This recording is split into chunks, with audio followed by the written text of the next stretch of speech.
ಮಕ್ಕಳು ಇರಲಿ. ಪೂಜ್ಯಾಯ ರಾಘವೇಂದ್ರಾಯ ಸತ್ಯ ಧರ್ಮ ರಥಾಯ ಚ, ಈ ಕಡೆ ಬನ್ನಿ. ರಥಾಯ ಚ ಭಜತಾಂ ಕಲ್ಪವೃಕ್ಷಾಯ ನಮತಾಂ ಕಾಮಧೇನುವೆ. ರಾಯರಿದ್ದಾರೆ ರಾಯರಿದ್ದಾರೆ ರಾಯರಿದ್ದಾರೆ. ಆ್ಯಕ್ಚುಲಿ ಇವರಿಗೆ ಅದ್ಭುತವಾಗಿ ಪವಾಡ ಆಗಿದೆ. ಆ ಪವಾಡ ಏನಂತಂದು ನಾನು ಹೇಳ್ಕೊತೀನಿ. ಹೇಳ್ತಾರಂತೆ, 10 ವರ್ಷದಿಂದ ಆಗಲಾರಂಥ ಕೆಲಸ ಗುರು ರಾಘವೇಂದ್ರ ಸ್ವಾಮಿಯವರನ್ನು ನಂಬಿದ್ದಕ್ಕೆ ಎಷ್ಟೇ ವಾರದಲ್ಲಿ 17ನೇ ವಾರದಲ್ಲಿ ಇವರಿಗೆ ಅನುಗ್ರಹ ಆಯಿತು. ಇದೇ ರಾಯರ ಪವಾಡ. ರಾಯರ ಬಗ್ಗೆ ಪೂಜೆ ಮಾಡೋದು ವಿಧಾನವನ್ನು ತಿಳಿಸ್ಕೊಟ್ಟಿದ್ದೆ. ಇಲ್ಲಿ ನಾನೇನು ದೇವರಲ್ಲ, ಗುರುಗಳಲ್ಲ, ನಾನು ನಿಮ್ಮ ಹಾಗೆ ಮನುಷ್ಯನೇ. ಆದರೆ ರಾಯರನ್ನ ನಂಬಿದ್ದಕ್ಕೆ ಇವತ್ತು ನಿಮಗೆ ಪವಾಡ ಆಯ್ತಾ? ಪವಾಡ ಆಯ್ತಾ? 10 ವರ್ಷದಿಂದ ಆಗ್ಲಾರಂಥ ಕೆಲಸ ಇವತ್ತು ನಿಮಗೆ ಯಶಸ್ವಿಯನ್ನು ಕಂಡಿದ್ದೀರಲ್ವಾ? ಆಯ್ತಲ್ವಾ? ರಾಯರಿದ್ದಾರಲ್ವಾ? ಅದಕ್ಕೆ ರಾಯರು ಬೃಂದಾವನದಲ್ಲಿ ಕುಳಿತುಕೊಂಡು ಪ್ರತಿಯೊಬ್ಬ ಭಕ್ತಾದಿಗಳನ್ನು, ನೀವು ಭಕ್ತಾದಿಗಳಲ್ಲ, ನೀವೇ ನನ್ನ ಮಕ್ಕಳು ಅಂತ ಹೇಳಿಕೊಂಡು ಬೃಂದಾವನದಲ್ಲಿ ಕುಳಿತಿದ್ದಾರೆ.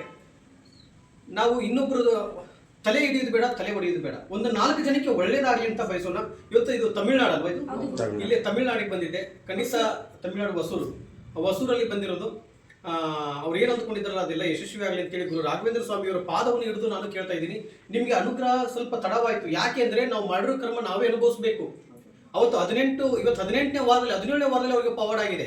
ಆದ್ರೆ 17ನೇ ವಾರ ಅಂದರೆ ಯಾಕೆ ಹೇಳಿರೋದು 9 ವಾರದ ವ್ರತ ಅವರಿಗೆ. ಇವ್ರು ಇದನ್ನ ಇನ್ನೂ ನೋಡಿ 10 ವರ್ಷದಿಂದ ಆಗಲಾರಂಥ ಕೆಲಸ 17ನೇ ವಾರಕ್ಕೆ ಅವರಿಗೆ ಪವಾಡ ಆಗಿದೆ ಅಂತ ಹೇಳಿದ್ರೆ ಇದೇ ರಾಯರ ಪವಾಡ. ಅದಕ್ಕೆ ಇವತ್ತು ಆ ತಾಯಿ ಸುಮಾರು ತಿಂಗಳಿಂದ ನನಗೆ ಕರೆ ಮಾಡ್ತಾ ಇದ್ರು. ಇವತ್ತು ನಾನು ನಿಮ್ಮ ಮನೆಗೆ ಬಂದಿದ್ದೀನಿ, ನೀವೇನು ಅಂದ್ಕೊಂಡಿದ್ದೀರ ಅದೆಲ್ಲ ಯಶಸ್ವಿ ಆಗಲಿ ನನ್ನ ತಾಯಿ. ನೋಡಿ, ಅವ್ರಿಗೂ ಕ್ಯಾನ್ಸರ್ ಇತ್ತಂತ ಅವ್ರ ತಾಯಿಯವ್ರಿಗೆ, ಇವರೇ ಅಲ್ವಾ? ಆ ತಾಯಿಯವ್ರಿಗೂ ಕ್ಯಾನ್ಸರ್ ಇತ್ತು ಅಂತೆ. ಅದು 3ನೇ ಸ್ಟೇಜು. ಅದು ಕೂಡ ಇವಾಗ ಸ್ವಲ್ಪ ವಾಸಿಯಾಗಿದೆ ಅಂತ ಹೇಳ್ತಾ ಇದ್ದಾರೆ. ಇನ್ನೂ ಸ್ವಲ್ಪ ಅಲ್ಲ, ಸಂಪೂರ್ಣವಾಗಿ ವಾಸಿ ಆಗುತ್ತೆ. ನಂಬಿಕೆ ಇರಲಿ. ಸ್ವಲ್ಪ ಆಯ್ತು ಅನ್ನೋದು ಬೇಡವೇ ಬೇಡ. ನಾನು ನೋಡಮ್ಮ, ನೆಕ್ಸ್ಟ್ ಟೈಮ್ ನಿಮ್ಮ ಮನೆಗೆ ನಾನು ಒಳಗೆ ತಿನ್ನಕ್ಕೆ ಬರ್ತೀನಿ. ಅವತ್ತಿನ ದಿನದಲ್ಲಿ ನೀವು ಮತ್ತೆ ನನಗೆ ಇದು ಆಯ್ತು, ಪವಾಡ ಆಯ್ತು, ಇವತ್ತು ಸ್ವಲ್ಪನೂ ಇಲ್ಲ ನನ್ನ ಹತ್ರ ಅಂತಂದು ನೀವು ಹೇಳ್ಬೇಕು ನನ್ನ ಹತ್ರ. ಓಕೆನಮ್ಮ? ಅದು ಹೇಳ್ತೀರಾ? ಆ ನಂಬಿಕೆ ನನ್ನಲ್ಲಿದೆ. ರಾಯರನ್ನ ನಂಬಿ ಒಂದು ಹೆಜ್ಜೆ ಮುಂದೆ ಹಾಕಿದರೆ ನಿಮ್ಮ ಬದುಕನ್ನೇ ಬದಲಾಯಿಸ್ಬಿಡ್ತಾರೆ ಮಹಾನ್ ಗುರುಗಳು, ಗುರು ರಾಘವೇಂದ್ರ ಸ್ವಾಮಿಯವರು. ಓಕೆನಮ್ಮ? ನೀನು ನನ್ನ ತಾಯಿನೇ, ನಾನು ನಿನ್ನ ಮಗನೇ. ನನ್ನ ತಾಯಿಗೆ ಒಳ್ಳೇದಾಗ್ಲಿ ಅಂತೆಂದು ಗುರು ರಾಘವೇಂದ್ರ ಸ್ವಾಮಿಯವರ ಪಾದ ಹಿಡಿದು ನಾನು ಕೇಳ್ತಾ ಇದ್ದೀನಿ. ಒಳ್ಳೇದಾಗ್ಲಿ. ಪೂಜ್ಯಾಯ ರಾಘವೇಂದ್ರಾಯ ಸತ್ಯ ಧರ್ಮ ರಥಾಯ ಚ ಭಜತಾಂ ಕಲ್ಪವೃಕ್ಷಾಯ ನಮತಾಂ ಕಾಮಧೇನುವೆ. ರಾಯರಿದ್ದಾರೆ ರಾಯರಿದ್ದಾರೆ ರಾಯರಿದ್ದಾರೆ. ಜೈ ಶ್ರೀರಾಮ್, ಜೈ ಜೈ ಶ್ರೀರಾಮ್. ಈ ಮಾಲೆನ ನೀವು ಪೂಜ್ಯಾಯ ರಾಘವೇಂದ್ರಾಯ ಸತ್ಯ ಧರ್ಮ ರಥಾಯ ಚ ಭಜತಾಂ ಕಲ್ಪವೃಕ್ಷಾಯ ನಮತಾಂ ಕಾಮಧೇನುವೆ. ಇದನ್ನು ನೀವು ಶ್ರೀಮತಿ ಅವರಿಗೆ ಹಾಕಿ.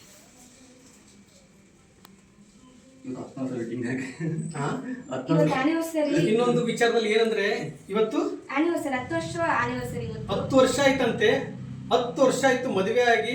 ಇವತ್ತೇ ನಾನು ಅವ್ರ ಮನೆಗೆ ಬಂದಿದ್ದೀನಿ. 10 ವರ್ಷದಿಂದ ಆಗ್ಲಾರಂತ ಕೆಲಸ ಇವತ್ತು ಆನಿವರ್ಸರಿ ನೋಡಿ. ಮದುವೆ ಆಗಿ 10ನೇ ವರ್ಷ ಇವತ್ತು ಆಗಿರೋದು. ಇವತ್ತು ನೀವು ಬಂದಿರೋದು ನಮ್ಮ ಪುಣ್ಯ ಗುರುಗಳೇ. ಅಯ್ಯೋ ನನ್ನ ತಾಯಿ, ನಮ್ಮ ವೆಡ್ಡಿಂಗ್ ಡೇ ದಿವಸ ಬಂದಿದ್ದೀರಲ್ಲ, ನಮ್ಮ ಪುಣ್ಯ ಗುರುಗಳೇ. ಖಂಡಿತಮ್ಮ, ಒಳ್ಳೇದಾಗಿ.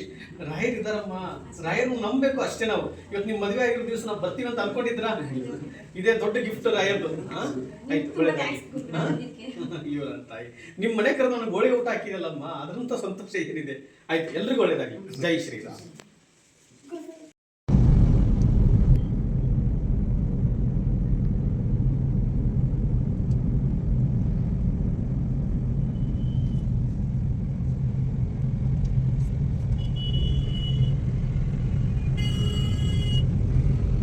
ಹಾಗೆ ಆ ಹುಡುಗಿ ಬಾಳದೆ ಹೋಗ್ಬಿಟ್ಲು ತವ್ರ ಮನೆಗೆ.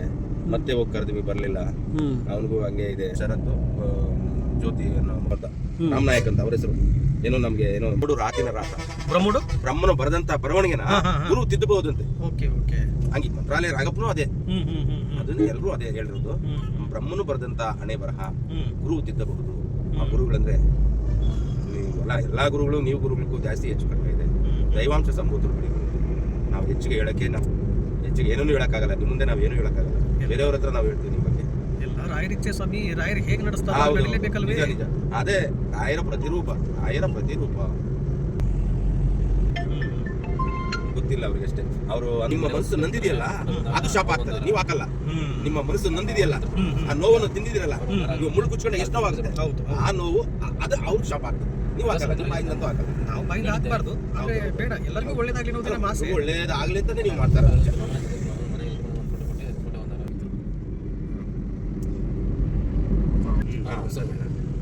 ಹೆಸರಿದೆ. ನಿಮ್ಮ ತಂದೆ ತಾಯಿ ಆಶ್ರಯದಾತನ ಆಗ್ಬೇಕು ಅಂತ ಆಶೀರ್ವಾದ ಕೊಟ್ಟಿದ್ದಾರೆ. ಇಲ್ಲ ಮರುಜನ್ಮಕ್ಕೆಲ್ಲ ಹೋಗಿದ್ರೆ ನೋಡಿರಲ್ಲ ಎಲ್ಲ. ಅದು ಏನು ಏನಪ್ಪಾ ನಾನು ಕಂಡಂತ ಕನಸುಗಳು ನುಚ್ಚು ನೂರು ಆಗ್ತಿನೋ ಪರಮಾತ್ಮ ಅಂತ ಅದೇ ಒಂದು ಟೆನ್ಷನ್ ಆಗ್ಬಿಡ್ತು 4-5 ದಿವಸ ಗುರುಜಿ. ಆಮೇಲೆ ಬಂದ್ರಲ್ಲ ಲೈವ್ಗೆ, ಇಲ್ಲಿ ಈ ಕಡೆಯಿಂದ ಬರ್ಬೇಕಾದ್ರೆ ಒಂದು 3:30-4 ಗಂಟೆ ಅನ್ಸುತ್ತೆ. ಹಂಗೆ ನೋಡಿ ನೀವು ಸಿಕ್ಕಿದ್ರೆ 25 kg ಅಕ್ಕಿ ಕೊಡ್ತೀನಿ ಅಂತ ಹೇಳಿದ್ದೀನಿ ನಾನು ಸಿಕ್ಕರೆ 25 kg ಅಕ್ಕಿ ಕೊಡ್ತೀನಿ. ಈಗ ನಾವು ಮಂತ್ರಾಲಯದಲ್ಲೇ ನಿಮ್ಮ ಮುಖಾಂತರ ಹಸ್ತಾಂತರ ಮಾಡಿಸ್ಬೇಕು ಅನ್ಕೊಂಡಿದ್ದೀವಿ ನಾವು. ನೀವು ಈ ಸಾರಿ ಡೌಟ್ ಅಂತ ಹೇಳಿದ್ರಲ್ಲ ಒಂದ್ಸಾರಿ, ಆಮೇಲೆ ಮತ್ತೆ ಹೋದ್ರಲ್ಲ ಲೈವ್ ಅಲ್ಲಿ ನೋಡಿದೆ ನಾನು. ಅಯ್ಯೋ ಏನಪ್ಪಾ ಹೋಗಿದ್ರೆ ಸಿಕ್ಕೋರು ಇವ್ರು ಏನು, ಯಾಕಂದ್ರೆ ನಾವು ನಿಮ್ಮ ಕಡೆಯಿಂದ ನಮ್ಗೆ ಒಂದು ಮಾರ್ಗದರ್ಶನ ಸಿಕ್ಕಿದ್ಮೇಲೆ, ರಾಯರ ಆಶೀರ್ವಾದ ಸಿಕ್ಕಿದ್ಮೇಲೆ, ರಾಯರ ಆಶೀರ್ವಾದ ಯಾವ ರೀತಿ ಸಿಗುತ್ತೆ ಅಂತ ನೀವು ತೋರಿಸ್ತಾ ಇದ್ರಿ, ಆಮೇಲೆ ರಾಯರ ಆಶೀರ್ವಾದ ಸಿಗ್ತಾ ಇದೆ. ಅದು ನಾವು 4 ಜನಕ್ಕೆ ಹೇಳ್ಬೇಕಲ್ಲ, ಆ ಮಠಾಧೀಶರಿಗೆ ಹೇಳ್ಬೇಕಲ್ಲ, ನೋಡಿ ಇಂಥ ಗುರುಜಿಯಿಂದ ಇಂದ ನಮ್ಗೆ ಒಳ್ಳೇದಾಯ್ತು ಅಂತ ಹೇಳ್ಬೇಕಲ್ಲ. ಅದರಿಂದ ಅಕ್ಕಿ ಮೂಟೆ ಅಕ್ಕಿ ಚೀಲ ನಿಮ್ಮ ಕೈಯಿಂದ ಹಸ್ತಾಂತರ ಮಾಡಿಸ್ಬೇಕು ಅನ್ಕೊಂಡೆ ನಾನು. ಇವತ್ತು ಅದಂಗೆ ನಿಮ್ಮ ಕೈಯಿಂದಾನೇ ಹಸ್ತಾಂತರ ಮಾಡಿಸ್ಬೇಕು ಅಂತ ಹಂಗೆ ಇಟ್ಟಿದ್ದೀನಿ. ನೀವು ಯಾವಾಗ ಹೇಳಿದ್ರೆ ಅವಾಗ, ನೀವೆಲ್ಲಿ ಮಠಕ್ಕೆ ಹೇಳಿದ್ರೆ ಅಲ್ಲಿ ಕೊಡಕ್ ರೆಡಿ ಆಗಿದ್ದೀನಿ. ನೋಡಿ, ಬೃಂದಾವನ ಎಲ್ಲಿರುತ್ತೆ ಅಲ್ಲಿ ಗುರು ರಾಘವೇಂದ್ರ ಸ್ವಾಮಿ ಹೇಳ್ತಾನೆ ಇದ್ರಲ್ಲ ಅಲ್ವಾ, ನೀವು ಎಲ್ಲಿ ಕೊಟ್ಟರು ಪರವಾಗಿಲ್ಲ, ಇಲ್ಲಿಯೇ ಕೊಡ್ಬೇಕು ಅಂತ ಏನಿಲ್ಲ. ನಿಮ್ಮ ಕೈಯಿಂದ ಹಸ್ತಾಂತರ ಮಾಡಿಸ್ಬೇಕು ಅನ್ನೋ ಆಸೆ ನಮ್ಗೆ. ಯಾಕಂದ್ರೆ ಕೆಲವರು SC/ST ಮನೆಗೆ ಹೋಗ್ತೀಯಾ, ನೀನು ಊಟ ಮಾಡ್ತೀಯಾ ಅಂತ ನಿಮ್ಮ ಬಗ್ಗೆ ಅಪಪ್ರಚಾರ ಮಾಡಿದ್ರಲ್ಲ. SC/ST ಅವರು ಯಾವ ರೀತಿ ನಿಮ್ಮನ್ನ ಪ್ರೀತಿಸ್ತಾ ಇದ್ದಾರೆ ಅನ್ನೋದು ಲೋಕ ಕಲ್ಯಾಣಕ್ಕೆ ಗೊತ್ತಾಗುತ್ತೆ. ನನಗೆ ಎಲ್ಲರೂ ಒಂದೇ ಅಲ್ಲ ಸರ್, ಎಲ್ಲರೂ ಒಂದೇನೆ, ಎಲ್ಲರೂ ಒಂದೇ. ನೋಡಿ ಗುರುಜಿ, ನನಗೆ ಮುಸಲ್ಮಾನು ಬೇಕು, ಎಲ್ಲರೂ ಬೇಕು. SC/ST ಅಂತಲ್ಲ, SC/ST ಡೊಂಗಿಗೆ ಜನ ಇದ್ದಾರೆ ಗುರುಜಿ. ನನಗೆ ನೋಡಿ ಬೇರೆಯವ್ರದ್ದು ಬೇಡ, ಅವ್ರು ಹೆಂಗೆ ಇದ್ರು ಅವ್ರನ್ನ ರೆಡಿ ಮಾಡಿಸ್ಬೇಕು ನಾವು. ಅದೇ ಅವರು ಕೆಟ್ಟವ್ರು ಇದ್ರು ರೆಡಿ ಮಾಡಿಸುವಷ್ಟು ಶಕ್ತಿ ನಮ್ಮಲ್ಲಿ ಕೊಟ್ಟಿದ್ದಾರೆ ಅಂದ್ರೆ ನಾವು ರೆಡಿ ಮಾಡಿಸ್ಬೇಕಲ್ವೇ.